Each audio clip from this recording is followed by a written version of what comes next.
Comedy Film Nerds Podcast. So let's talk about American Made. This is the Tom Cruise movie, and a lot of trivia around this movie, too. Some of it pretty brutal. Yes. The one piece of trivia that I really enjoyed reading was Ron Howard was considered direct, but lost to Doug Liman. I obviously do not share your disdain for Ron Howard. I like him as a director, but I like Doug Liman a lot, and I like what he did. I think Doug Liman was the better choice for this film. He was the better choice for this film, Mm-hmm. and I think... and he worked well with Tom Cruise on Edge of Tomorrow. They did. So, and you saw that. You saw how that came across, that they worked quite well together. And there was a shorthand. Yeah, I liked Edge of Tomorrow. And it's allowing Tom Cruise to be Tom Cruisey without over-cruising it. Going on cruise control. Going on cruise control, which is code name for Scientology. Yeah. So, yeah, that was I liked that. Too much handheld camera, though. I was in the back row, and I started to get sick. Wow, still. Yes. Mm-hmm. And it wasn't because I didn't think it was that bad. It was some, but unless the pretzel I had was weird. I don't know, something really upset me. Or there was an hour-and-a-half earthquake while you were watching the film. Could have been that. But it's also the second movie to released in September 2017 with the word American in it. Yep. The first was American Assassin. So I've seen both of the American movies. Both the American movies. And, as you should. God bless now us. we will. Yeah, right. Unfortunately, Amen. there was a tragedy on this filming, too. Two of the stunt pilots did pass away. They crashed, unfortunately. Alan D. Perwin and his Venezuelan co-pilot, Carlos Burrell, were killed when their small twin-engine Aerostar plane crashed during foggy conditions in the Andes near Medellin, Colombia. If you watch Narcos, you know how to pronounce that. It's Medellin. So we were very sorry to hear that. It's always tragic when somebody dies. Because movies should be fun. It shouldn't be. It shouldn't be taking lives. It shouldn't be taking lives. And that being said, too, it's also like some of the aerial footage that they got and the stunts and stuff were pretty amazing because a lot of the movie is spent on airplanes. Mm-hmm. With Tom Cruise actually inside them. Yeah. So, he's like, "Can I do a stunt on an airplane?" I'm like, no, you're just the pilot in this one. Yeah. No more. It's not Mission Impossible 8 or whatever is the next one. So Tom Cruise is a pilot, though. Yeah. Yeah. So he is. But now let's talk about the movie. Now I have to say this was the kind of movie I was watching it. It really felt like an old school Hollywood blockbustery type movie. It really had all those beats. Mm-hmm. It just felt like that old school style of movie making. Now Doug Liman is clearly capable of it, but Doug Liman is also capable of doing other things as well and putting his own stamp and his own edge on it. I felt like this movie was a little too Hollywooded up. Like I felt like it was so strict on hitting like the specific like blockbuster beats. I was like, well, show me, do something a little different than than what I'm expecting. Obviously, it's based on a true story, but the way the structure of the film was so classic of like, all right, he's in over his head. It's he's getting into all this stuff, and clearly we're leading up to when things crash down around him. So there weren't that many surprises in this movie. So I was kind of hoping for there to be a little bit more like kind of twists and turns a little bit. Mm-hmm. But I felt like it was just so strict to kind of like the Hollywood structure where we weren't going to get that. Like I felt like also, I know it was kind of like an action comedy kind of movie, but I thought some of it was like a little too light. Like all the drug dealers were fun, and the fun-loving Pablo Escobar. Yeah. Like they were like, oh, these guys are cool. Yeah, they're fun. There's the Medellin drug cartel, a bunch of wacky free spirits. They don't look dangerous at all. No, they didn't do awful things to come to power. Yeah, and like things like when you saw the Contras and the Sandinistas, and you saw how like it almost bordered on satire. Like when they started seeing like how disorganized the Contras and stuff were when they spoiler alert, they take Tom Cruise's shoes. Right. Yeah. So and his glasses. Right. So some of it was like it went like, okay, well, are we making a satire? Are we making an action? Like sometimes the tone went a little bit up and down, but not much. It was still pretty fairly even. But all that being said, it was a decent movie. Like I can't really fault it for for going one way or the other with it. I really felt like this was one of those movies that it was right down the middle. Right. It didn't do anything horribly wrong, and it didn't do anything horribly right. It was. I've never heard that expression. You didn't do anything horribly right. Yeah. It was a very safe movie. It was a very safe movie. It was entertaining. Mm-hmm. I guess I'm currently in the 3rd season of Narcos. Right. So some shared characters and shared actors. Right. Mm-hmm. So it was that show. Can you pronounce his name? Mauricio Mejia? Which name are you talking about? Who plays Pablo Escobar, appears in 2 seasons of the television series Narcos. Mauricio Mejia, yeah. Mejia. It's weird because it's the same era. I mean, it's all that stuff. So you don't want to compare it, but it's almost impossible not to. It's happened at the same time. It's exact. And again, they're the whole first 2 seasons of Narcos are all about Pablo Escobar. Right. And so is he as fun-loving as he is in this movie? He's not as fun-loving in Narcos. No, it's weird. He's not a lot of wacky hijinks. Really? I think a little more grounded performance of Pablo Escobar. Just a hair. Just a hair. One of the things that Narcos does that I like is they intercut the actual news footage of what was happening. Mm-hmm.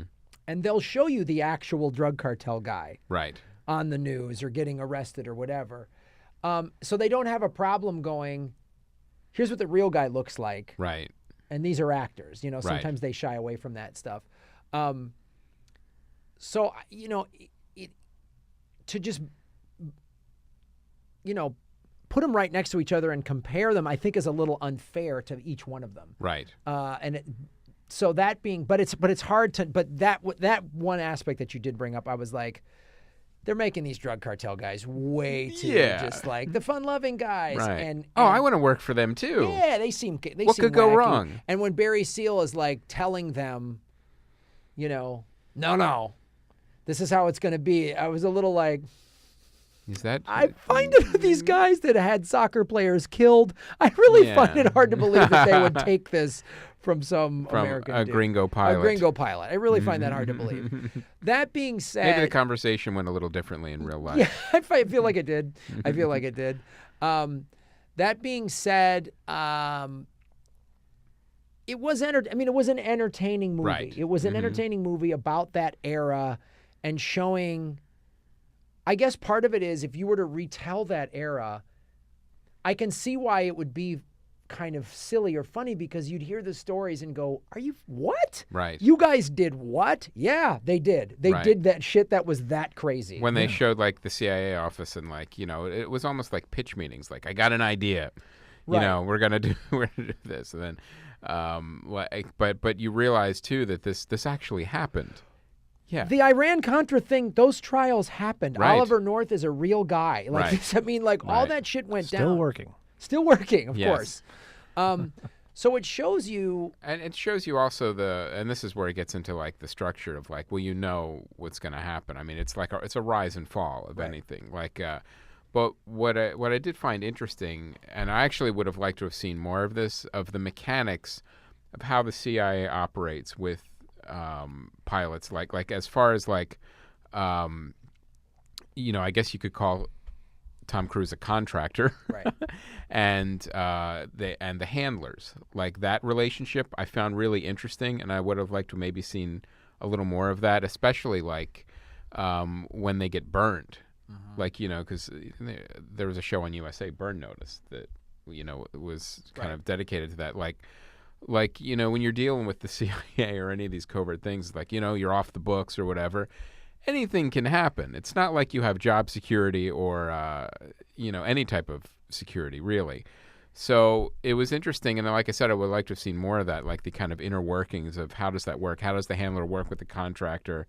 How does that relationship progress? And ultimately, how does that end? And, do you think if they went too far with that, it'd be too close to Mission Impossible? Then they're just pulling off face masks at the end. Yeah. So, but I think for me, I found that the most interesting of like, with minus the wacky drug cartels, I found the interactions with the CIA and how Barry Seal was basically being manipulated, even though he was being paid so much money that he ran out of places to hide it. Right. So I found it really that part I found really interesting. What was it? Domhnall Gleeson played the. Yeah, Domhnall Gleeson played the Schaefer played the CIA guy. Did I get his name right? Yeah, Okay. Domhnall Gleeson. Yeah. And so, by the way, doing a fine American accent. Fine American. Yeah. I didn't notice it. I was like, usually you hear that American R. Yeah, you hear it forced. He did a good job. He did a real good job. Mm-hmm. And Sarah Wright plays his wife. And wouldn't it be interesting to see a movie with Tom Cruise and have his wife be the same age as him? It's like there's still this 50% gap. 50. Well, I don't know. He's a good-looking pilot with bags of money. Yeah, he is. Doesn't matter. And he's pretty much ageless on screen. He's ageless. I mean, he's 75. He's 75 years old. That's amazing. I guess I was maybe he really is the Mummy. It's funny to me because I guess I would like to see a more gritty portrayal of how this actually went down, and right. And more of because there wasn't enough of there wasn't enough condemnation of the American government for creating this shit. You know what I mean? It's sort of just like, and the crazy things that were happening. And like, it's sort of like, well, Barry, you got yourself into this mess.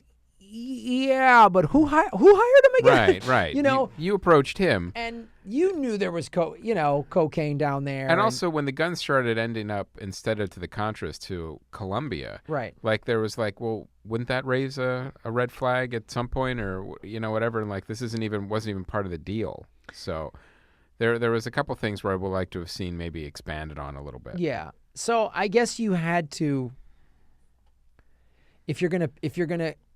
Because I think, like, referencing, like, let's say Blow, right? It came out a while, like maybe 10 years ago or more. I can't remember. Blow 2000. Yeah, 2000. It came out a while ago. Okay, so Blow had kind of 17 years ago. Yeah, had kind of a sense of humor to it, a little bit about the craziness of it. Mm-hmm.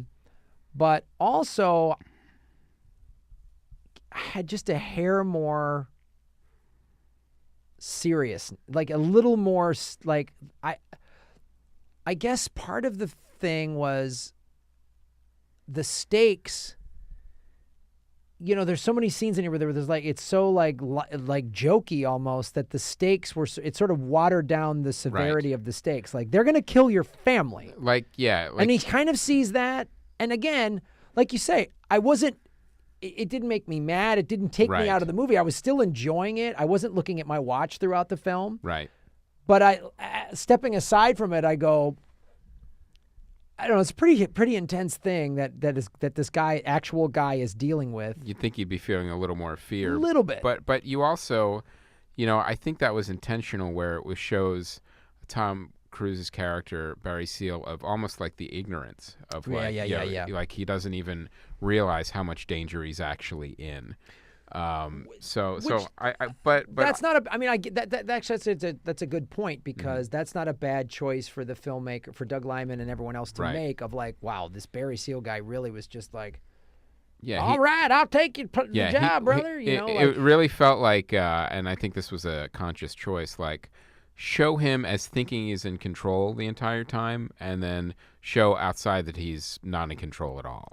Yeah, and you show, no matter how much money they throw at him. And early on, he's like a TWA pilot, and you see him just like, oh, it's too boring, it's too mundane. Right. And you're like, oh, he wants the crazy shit. He wants something a little more. Something a little more, which is the code for he wants some crazy shit. Well, that's what they say about pilots, is they're kind of nuts. Like, they're very much, when you take a psychology test, they score about the same as serial killers. Really? Wow, that's good to know when you fly. That's why there's 2 of them. Well, I guess that makes sense. That did make me laugh, though, when they were the TWA pilots, and the one who goes, "Wake me up when we're over Texas." Yeah. I guess that makes sense. So, So I think this movie was trying to walk a tightrope between comedy, satire, and serious, grounded action. Right. And I think Doug Liman, I think he pulled it off, but I think sacrifices had to be made, and then one of those things sometimes are tone. Gary Spinelli was the writer, and he's only really done Stash House and this, and I think it was a Hollywood Blacklist script too. Yeah. 2014. So, I'll tell you, it was. I think you and I kind of came down in the same way about it. It was like, it was good, but it wasn't like, it didn't set any theaters on fire, or it wasn't terrible. It was just, it felt like, a big budget Tom Cruise-y type movie. Yeah, I feel like if you just want like 2 hours of like escapist whatever, right, I would go to the theater for that. Yeah, and if you're serious about what happened and you really want to learn more, read some books about it. Yeah, you're not going to get a ton of information from the film. No. This was more about Tom Cruise and his character than it was about the actual events. Yeah. It really felt like that was what the focus of the film was on. So yeah, I mean, I agree. It was it was a fun, decent 2 hours or whatever, however long it was. I think it was it longer than 2 hours? No, it was about right at the 2 hour mark. And but if you're looking for a more serious, it's an hour and 53 minutes. Yeah. Actually. If you're looking for a more serious portrayal of the subject, you could watch Narcos, or you could read books about this. I'm sure. And Do you think the filmmakers take that into account? Like, there already is this serious? For sure. I think this is one of the reasons why it got made. Is Yeah. Because we're showing this with a different tone. And this movie was never going to get made unless Tom Cruise signed on to it. I'm sure he was the impetus to get it made. And I think that's why you get Doug Liman in there too. Right, exactly. It's a good choice. I think it was very clear that they went, this isn't Narcos. We're not making that. Now, and if you had to pick which Tom Cruise movie to see that was released this year between this and The Mummy, pick this one. Pick American made. Yeah, there's definitely a quality gap between the two Tom Cruise movies. And I think this also has to do with, this didn't feel like Tom Cruise's fingerprints were all over it. It felt like that's what makes it good. That's the difference between this and The Mummy. Right. The Mummy feels like Cruise came in and and just cruised all over it. But the same thing happened with Edge of Tomorrow. It didn't feel like Tom Cruise came in and just changed everything. It felt like he and Doug Liman actually worked together to make a decent movie. And after watching this and knowing we all, as we said, we all like Edge of Tomorrow. I'd love to see these guys make another movie again. Yes, I'm all absolutely. for it. Mm-hmm.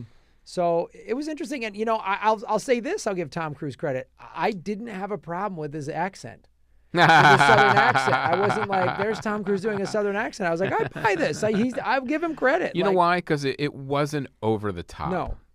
And I'll give Doug Liman credit for that too, because you don't know what the first take looked like. You don't know at the lunch break at the table reading. Yeah. Goes, hey Tom, come here for a second. I got some thoughts. So I think that definitely helped for sure. All right. So yeah, I mean, it was a good time at the movies. Good time at the movies. Just don't raise your expectations. You're not. There's no Oscar nominations coming out of this. There are not. Aaron, do you want to see this? I do. I've mentioned before how much I enjoyed the documentary Cocaine Cowboys, and there's the one pilot character in that, who's a real guy. I don't want to call him a character, but if it's anything like that in tone, maybe that's what they were shooting for in tone. Because again, that movie is kind of, they're talking about really dark shit, but it's kind of light and it well paced and snappy. So yeah, it's also like, I think about the pilot character in Blow. And he's like, yeah, I'll do it. And then they're just like, I need to know the names of your children and everything. Like, in case you run away with our cocaine and our money, we're going to kill everybody. And that's just that scene in the hotel room that's so matter of fact in Blow, where the pilot's like, okay, I understand. This is who I'm working for. Yeah. This is the terms of our agreement. It feels like it's not negotiable. Yeah. And no one's writing anything down. There's no contract. No. We're going to just, it's going to be a handshake. Yeah. In blood. It is. That's a Shot first, kitten heads across the land.